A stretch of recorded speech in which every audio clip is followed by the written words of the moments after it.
আসসালামু আলাইকুম রহমতুল্লাহি ওবরকাতুহু। সম্মানিত দর্শক, সাবেক রাষ্ট্রপতি শাহাবুদ্দিন চুপ্পু তিনি এখন তার নিজ বাসভবনে আছেন গুলশানে।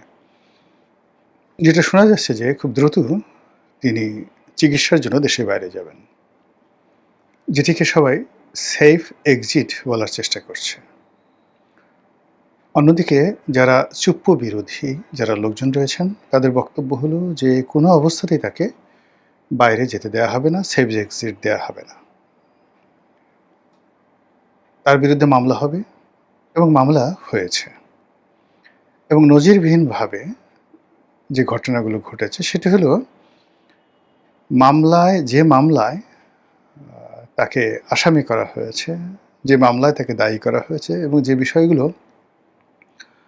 দুর্নীতি দমন কমিশনে তদন্তের জন্য আদালত পাঠিয়েছে, এটি বাংলাদেশের নজিরবিহীন ঘটনা। দ্বিতীয় বিষয় হলো যে সাবেক রাষ্ট্রপতি আব্দুল হামিদ এবং শাহাবুদ্দিন চুপ্পু তাদেরকে একত্র করে আবার ট্রাইব্যুনালে এই যে যুদ্ধাপরাধের বিচারের জন্য যে ট্রাইব্যুনাল আইসিটি, এখানে অভিযোগ দায়ের করা হয়েছে। এই যারা অভিযোগ দায়ের করেছে তারা নিঃসন্দেহে একটা পক্ষ, আর তার প্রতিপক্ষ হিসেবে সরকার শাহাবুদ্দিন চুপ্পু সাহেবের ব্যাপারে এখনো পর্যন্ত ইতিবাচক মনোভাব দেখাচ্ছেন। জনাব সালাউদ্দিন সাহেব তিনি বেশ স্পষ্ট করে বলেছেন যে রাষ্ট্রপতির বিরুদ্ধে কোনো ফৌজদারি মামলা হবে না। আমরা বিপদের সময় বা আমাদের প্রয়োজনে আমরা তার কাছ থেকে উপকার পেয়েছি, কাজেই তিনি আমাদের কাছ থেকে একইভাবে উপকার পাবেন। একেবারে বাংলা কথা। কিন্তু তারপরে বিতর্ক থামছে না। কারণটা কি? এখানে একটা বিষয় আমাদেরকে ভাবিয়ে তুলছে। সেটি হলো যে পুরো রাষ্ট্রযন্ত্রের উপর, সরকার ব্যবস্থার উপর, রাজনীতির উপর এই সরকারের কতটা যাকে বলা হয় কর্তৃত্ব রয়েছে। বা ইউনূস জমানাতে যে আতঙ্কগুলো ছিল, সে আতঙ্কগুলোকে এই সরকারকে এখনো তা করছে কিনা। এর বাইরে যেটি হচ্ছে সেটি হলো আওয়ামী লীগ এবং শেখ হাসিনার সঙ্গে জনাব চুপ্পুর কি আসলে কোনো সম্পর্ক আছে কি আছে না। এটার কারণে কি চুপ্পু সাহেবকে তার পদ থেকে বাদ দেওয়া হলো, নাকি বিএনপি আসলে এই পদে তাদের নিজেদের লোক চাচ্ছে? এটাও হতে পারে। অথবা দেখা গেল যে বিএনপির সঙ্গে ডক্টর মোহাম্মদ ইউনূসের একটা সমঝোতা হলেও হতে পারে। সেই সমঝোতার প্রেক্ষিতে ডক্টর মোহাম্মদ ইউনূসকে রাষ্ট্রপতি পদে মনোনয়ন দিতে হবে, এজন্য এই পদটা খালি করতে হবে। এটাও হতে পারে। তো সেই দিক থেকে জনাব চুপ্পুর এই পদত্যাগ, এটি বাংলাদেশে আসলে আলোচিত কোনো বিষয় হওয়া উচিত ছিল না। প্রথমত আমাদের দেশের রাজনীতির যে ধারা, সে ধারাবাহিকতায় এক্সিকিউটিভ ক্ষমতা থাকে পার্লামেন্টের, মানে যাকে বলা হয় সমস্ত আইন প্রণয়নের ক্ষমতা থাকে পার্লামেন্টের হাতে, আর পার্লামেন্ট যাকে সেই সংসদ নেতা নির্বাচন করেন, আর সেই সংসদ নেতা যখন দেশের প্রধানমন্ত্রী হন, মানে তার দলীয় সংখ্যাগরিষ্ঠতা বা সংসদের সংখ্যাগরিষ্ঠতা নিয়ে তিনি যখন প্রধানমন্ত্রী হন, সমস্ত ক্ষমতা, রাষ্ট্র ক্ষমতা এখন প্রধানমন্ত্রীর হাতে। কাজেই মানুষের আকর্ষণ, তারপরে তর্ক বিতর্ক প্রধানমন্ত্রীকে কেন্দ্র করে, রাষ্ট্রপতি জাস্ট একটা অলংকারিক বিষয়। আমাদের দেশের রাষ্ট্রপতি নিয়ে অতীতে তেমন কিছু আলোচনা হয়নি। কতগুলো কলঙ্কজনক ঘটনা ঘটেছে রাষ্ট্রপতি পদকে নিয়ে। প্রথম ঘটনা হলো যে বিচারপতি সায়েম যখন রাষ্ট্রপতি ছিলেন, ঠিক সেই সময়টিতে জিয়াউর রহমানের জামানাতে তাকে পদত্যাগে বাধ্য করা হয়েছিল। এবং সেই কাহিনী তিনি যেভাবে বর্ণনা করেছেন, এটি যাকে বলা হয় জিয়াউর রহমান সাহেবের যে সুগুণাবলী, তার সম্পর্কে মানুষের যে ইতিবাচক ধ্যান ধারণা, চিন্তা চেতনা, ওই জায়গাটাতে একটা প্রশ্নবোধক চিহ্ন তৈরি করে রেখেছে, যদি ঘটনা সত্য হয়। বিএনপির জামানাতে রাষ্ট্রপতি হিসাবে যখন বি চৌধুরী সাহেব দৌড়ানি খেলেন, তারপরে ক্ষমতা হারালেন, এরপর তার বাসায় আগুন ধরিয়ে দেওয়া হলো, তারপরে তাকে মহাখালী রেল যে ক্রসিং, সেখানে তার উপর আক্রমণ চালানো হলো। এই জিনিসগুলো বিএনপির জামানাকে রীতিমতো কলঙ্কিত করে রেখেছে। আবার নিজের দলীয় ব্যক্তিত্বহীন লোক যদি রাষ্ট্রপতি পদে বসানো হয়, তাহলে সেক্ষেত্রে কতটা বিপর্যয় হতে পারে সেটা ইয়াজউদ্দিন আহমেদ প্রমাণ করে গেছেন। ওই সময়টাতে তিনি যদি স্বতন্ত্রভাবে সিদ্ধান্ত নিতে পারতেন এবং তার উপর তার প্রেস সেক্রেটারি ইউনূসের উপর যেমন তার একজন প্রেস সেক্রেটারি খুবই ক্ষমতাধর ছিলেন, তেমনি ইয়াজউদ্দিনের উপরও একজন প্রেস সেক্রেটারি ছিলেন মোখলেছুর রহমান। জনাব মোখলেস তার সঙ্গে আমার কিছুদিন কাজ করার সুযোগ হয়েছিল। খুব ভালো মানুষ, খুবই ভালো মানুষ, বিএনপিপন্থী, এতে কোনো সন্দেহ নেই।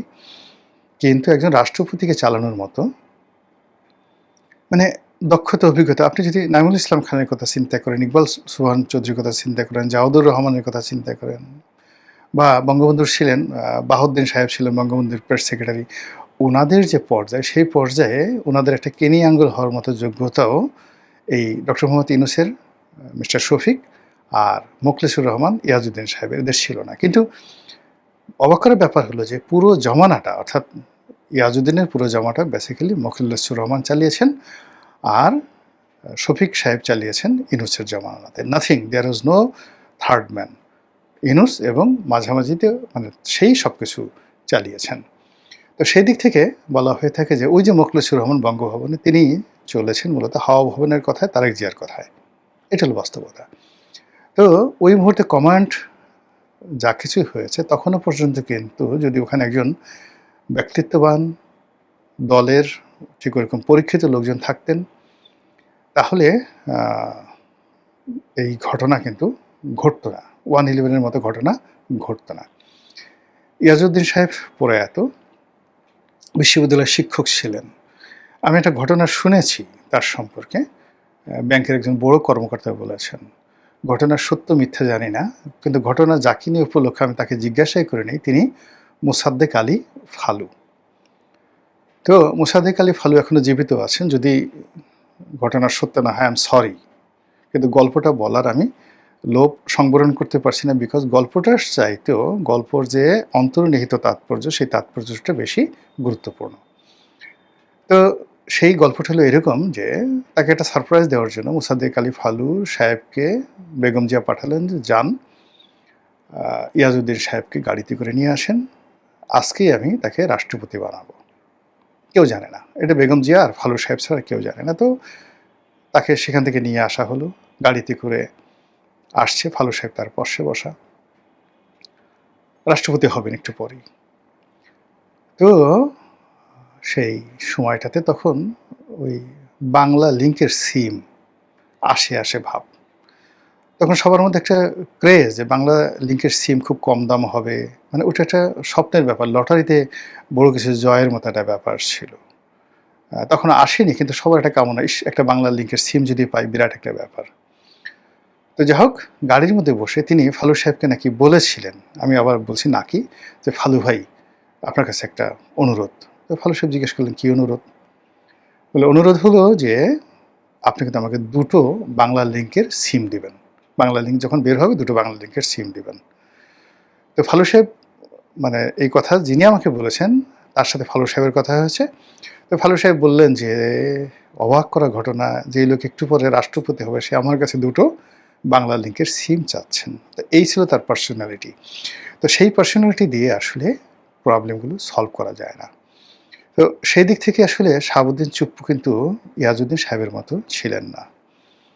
তিনি কমপ্লাই করেছেন সবার সাথে, কিন্তু সিদ্ধান্ত নিয়েছেন নিজে। কথা বলেছেন কম, শব্দ করেছেন কম, সিদ্ধান্ত নিয়েছেন বেশি। এবং পুরো সময়টিতে বঙ্গভবনকে ঘিরে যে সকল বিস্ফোরক সিদ্ধান্ত হয়েছে, যে সকল বিস্ফোরক ঘটনা ঘটেছে, ও ঘটনা তিনি ছাড়া আর কেউ জানেন না। তিনি একটা দুটো ঘটনা শুধুমাত্র একটু উস্কে দিয়েছেন। রয়টার্সকে একটা সাক্ষাৎকার দিয়ে একবার একটা কথা বলেছেন,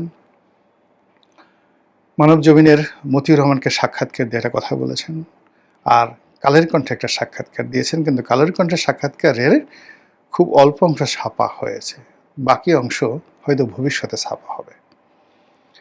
তো কাজেই তিনি ওখানে বসে তার সীমাবদ্ধতার মধ্যেও তিনি একটা সোশ্যাল কানেক্টিভিটি গড়ে তুলেছিলেন। তার সঙ্গে জামাতের একটা সম্পর্ক ছিল, ইউনূসের সঙ্গে সম্পর্ক ছিল না, কিন্তু জামাতের সঙ্গে ছিল।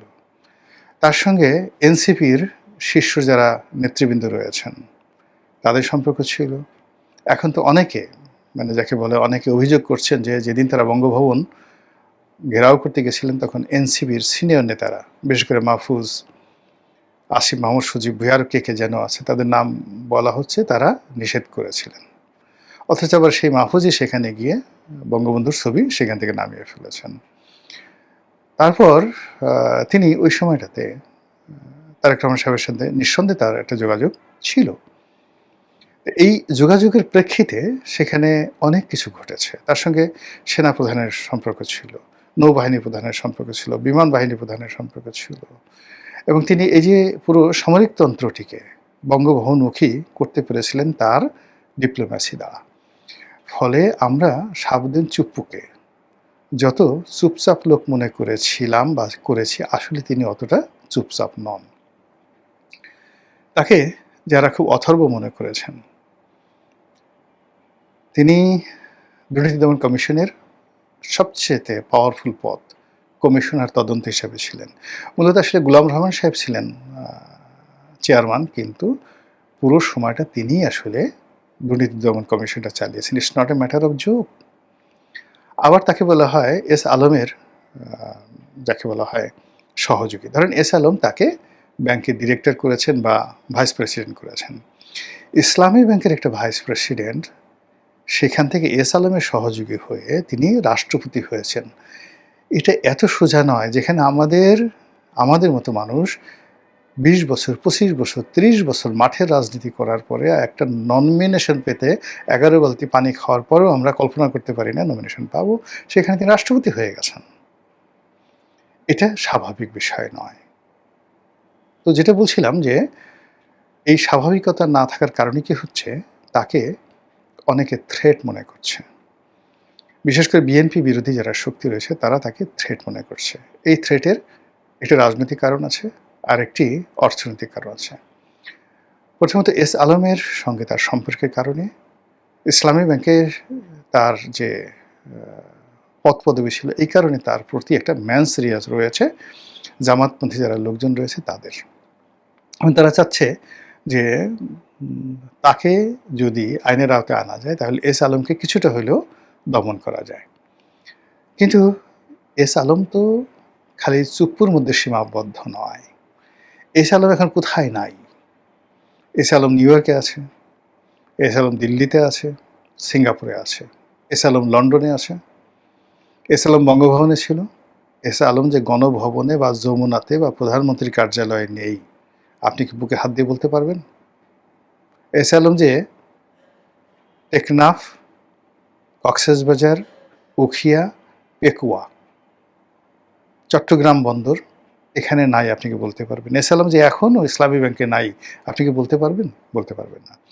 কাজে চুপ্পুকে নিয়ে টানাটানি করলে এস আলমের একটা পশমেও টান পড়বে না, বরং চুপ্পুকে নিয়ে টান দিলে এস আলমের যে লিঙ্কগুলো যেটা আছে প্রত্যেকটা লিঙ্ক একসাথে কাজ করবে। এখানে দেখবেন যে বিএনপি আওয়ামী লীগ এক হয়ে গেছে, এখানে জামাতের অনেক লোক এক হয়ে গেছে, এস আলমের অনেক লোক জামাতের মধ্যে আছে। তো কাজে এই যে চুপ্পু সাহেবের যে চুপ হয়ে থাকা